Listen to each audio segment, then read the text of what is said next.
The man who sits at the principal's desk is not much older than her. Slim, average height, dressed business casual. Boring. There is an off-pink tonal note to his skin, and something about the thickness of his black hair that reminds her of Mitra. Or maybe he is Latino, or Asian, or Indian, or Italian. She cannot tell specifically, having met so few with the look. And not that it matters, because his inhumanity is immediately obvious in his stillness. When she walks in, he's just sitting there, gazing straight ahead, not pretending to do anything. His palms rest flat on the principal's desk. He does not smile or brighten in any way that a human being would on meeting a new person. His eyes shift towards her, track her as she comes to stand in front of the desk. But he does not move otherwise. There is something predatory in such stillness, she thinks. Then she says, "Hello." "Hello," he says immediately, automatically. Silence falls, taut. Rule 2 is in serious jeopardy. "You have a name?" Zingle blurts. Small talk. He considers for a moment. The pause should make her distrust him more. It is what liars do.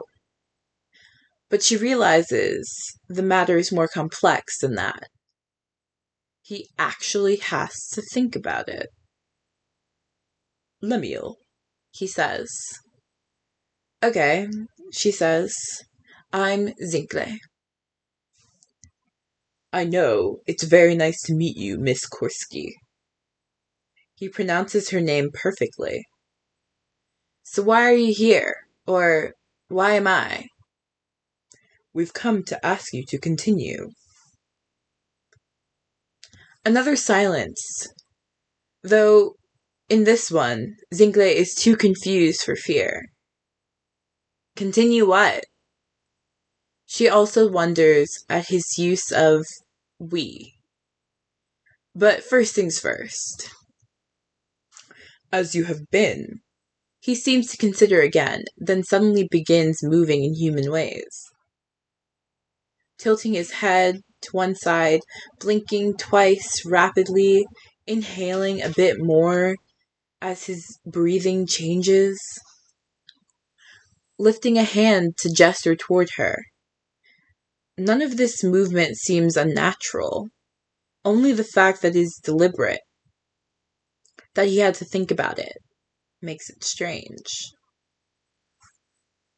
"We found that many like you tend to falter at the last moment," he continues. "So we're experimenting with direct intervention." Zingle narrows her eyes. "Many like me?" "Not them, too." "Valedictorians." Zingle relaxes. The only one set of muscles, the rest tense. "But I'm not one yet. Graduation is still 3 months off." "Yes, but you're the most likely candidate for the school. And you were interesting to us for other reasons." Abruptly, Lemuel stands. Zingle forces herself not to stand back as he comes around the desk and stops in front of her. "What do I look like to you?" She shakes her head. She didn't get her grade point average by falling for trick questions. "You've thought about it," he presses. "What do you think I am?" She thinks the enemy. Machine, she says. Some kind of, I don't know, robot, or... "It isn't surprising that you don't fully understand," he says. "In the days before the war, part of me would have been called artificial intelligence." Zingle blurts out the first thing that comes to her mind. "You don't look artificial." To her utter shock, he smiles. He doesn't think about this first. Whatever was wrong with him before is gone now. Like I said, that's only part of me. The rest of me was born in New York, a city not far from here. It's on the ocean. I go swimming at Coney Island Beach. In the morning sometimes. He pauses. Have you ever seen the ocean? He knows she has not. All firewall-protected territory is well inland. America's breadbasket. She says nothing. I went to school, he says. Not in a building, but I did have to learn. I have parents. I have a girlfriend. And a cat. He smiles more. We're not that different, your kind and mine. No? You sound very certain of that. We're human. Lemuel's smile fades a little. She thinks he might be disappointed in her. The firewall, he says. Outside of it, there are still billions of people in the world. They're just not your kind of people. For a moment, this is beyond Zingle in anything but the most atavistic, existential sense. She does not fear the man in front of her, though perhaps she should. He's bigger, she's alone in the room with him, and no one will help her if she screams. But the real panic hits as she imagines the world filled with nameless, faceless, dark hordes closing in, threatening by their mere existence. There's a pie chart somewhere which is mostly them and only a sliver of us. And the us is about to be popped like a zit. Rule 2. She takes a deep breath, masters the panic, realizes as the moments pass and Lemuel stands there quietly that he is expecting her to fear. He's seen it before, after all. That sort of reaction is what started the war. Give me something to call you, she says, the panic still close. Labels will help her master it. You people. He shakes his head. People. Call us that, if you call us anything. People? She gestures in her frustration.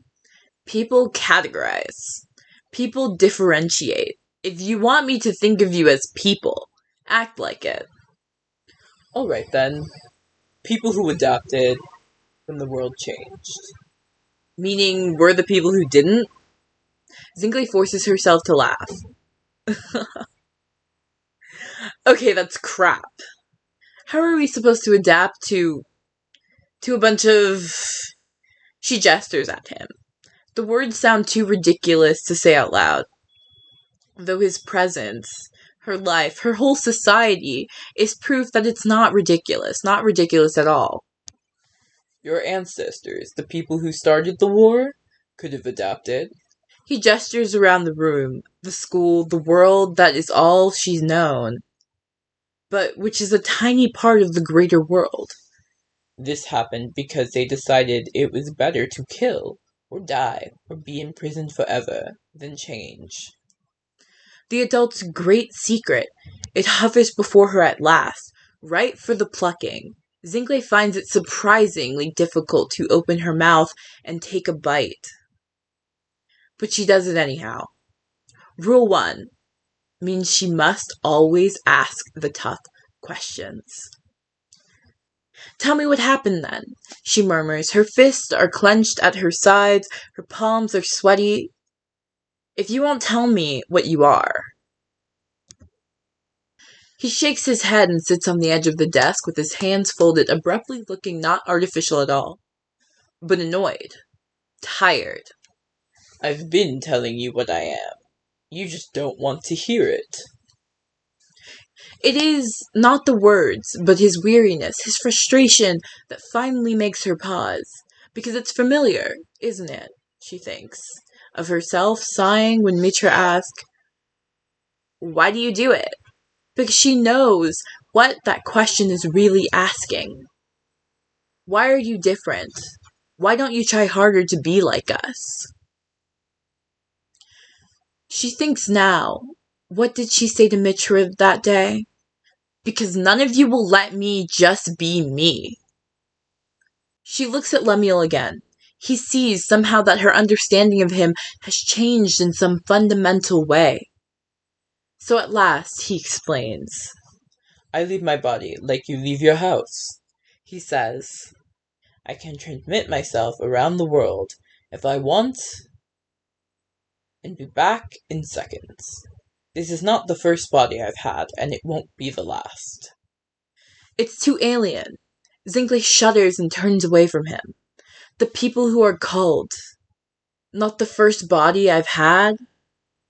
She walks to the office's small window, pushes open the heavy curtains, and stares through it at the soccer field beyond, seeing nothing.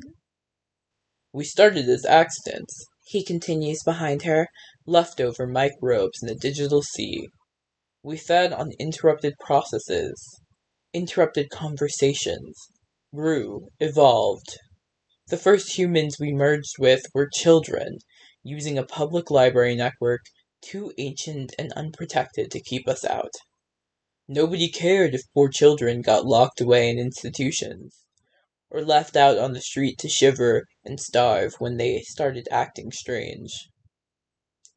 No one cared what it meant when they became something new, or at least not at first. We became them, they became us. Then we, together, began to grow. Cockroaches, Samantha had called them. A pest, neglected until they became an infestation. The first firewalls had been built around the inner cities in an attempt to pen the contagion in. There had been guns, too, and walls of non-virtual sort for a while.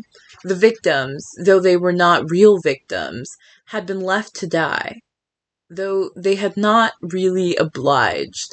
And later, when the firals became the real guard in a retreat, people who looked too much like those early victims got pushed out to die too. The survivors needed someone to blame. She changed the subject. People who get sent through the wall. Me. What happens to them? What will happen to me? They join us.